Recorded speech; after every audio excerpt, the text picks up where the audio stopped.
মুহূর্তে ঝরে গেল একটি তাজা প্রাণ। নীলফামারী সদরের চাপড়া সরমজান ইউনিয়নের চাপড়া কাছারি সর্দারপাড়ায় 18 বছর বয়সী একজন গলায় ফাঁস দিয়ে মৃত্যুবরণ করেছেন আজ দুপুর 2টায়। তো মজার বস্তু ওই দোকান ধরে গেছে, দোকান ধরি যে আমার দোকান করে আছে, যখন বাড়িতে খবর গেল স্যার আমার চলে যাইনু আমাকে ধরি। কিছু জানেন কি এই যে মৃত্যুর ঘটনাটা কি কারণ হতে পারে? এরকমটা করতে পারি আপনাদের কিছু জানেন না?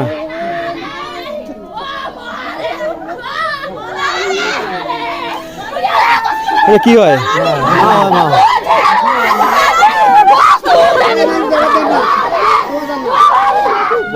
আমরা তো